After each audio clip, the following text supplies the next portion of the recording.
Hi there, folks. So I received this email with this question. What do you do if someone keeps making you feel that you're wrong or going crazy when you raise a concern about something they did? Well, I feel this is all around gaslighting. Gaslighting, what is it all about? Well, it comes from a play that was in the 30s called Gaslight. And the husband wanted to have his wife institutionalized. So what he did was he turned down the gas lights at night. And she'd walk into the room and say, well, have you turned the lights down? It looks a bit dim. And he'd say, no, I haven't. You're imagining things. And effectively, he convinced her she was going crazy. And this is what gaslighting is about. We see it in our personal relationships. We can see it in the workplace or even with our family.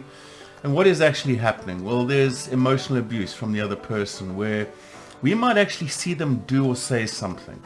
And we will approach them on it because it's upset us. And the next minute we find ourselves apologizing to them because they've convinced us that we're either too sensitive, we're imagining things, and we might be going crazy. And they'll also even convince us that, your other friends have also said that you're too sensitive and you're going crazy. And by the time they're finished, our whole reality, we are questioning our reality. What we saw is no longer what we saw, it's what we think we imagined. And this can really drive us into despair. You can feel low self-worth, you feel anxiety, you feel that your whole, who am I? Am I really going this crazy?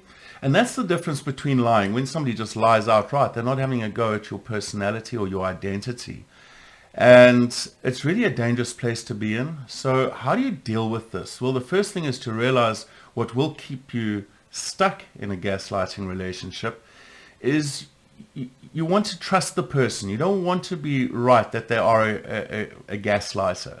And really what you want is you want their approval. So this cognitive dissonance kicks in where you even though you can see they're gaslighting, you don't want to believe it. And you go along and you just become more subservient in the relationship, accepting this whole pile of abuse. So how do you deal with it once you notice that you're in a gaslighting situation? Well, the first thing is not to isolate yourself. If you are isolated, which is what the other person wants too, and you don't tell your friends or you don't share it with trusted friends of where you're at, they'll have more power over you. So it is about sharing the experience with some trusted friends. Tell them what you're going through.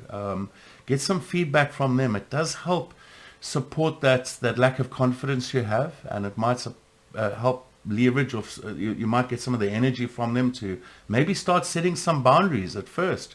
For example, if the person says, you bring up the issue, and they're about to start shouting at you and making you feel like you are wrong, you can actually say, listen, we can talk about this, or if you're going to shout about it, I'm leaving the room right now. Or if you're going to call me crazy around this, I'm leaving the room. Set those boundaries. And as you do so, you start reclaiming some energy. Now, what is also really important is to reclaim that energy for yourself. So it's a lot of self-care that you've got to give, emotional and physical.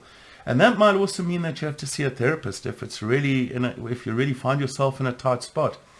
But yes, just pay attention to the fact that you're not really going crazy. It's called gaslighting. It's a thing out there. A lot of people have experienced it. And just that knowledge alone can help you start taking those steps towards sharing with friends or setting some boundaries for yourself. And if you have to, get away from that relationship. It's not serving you. So these are some ideas. If anybody else has other tips or ideas around gaslighting and how they've handled it, please share with us in the comments section. And I look forward to more questions. Please send them to connect@dgt.co.za. And until we chat again, take care and stay aware.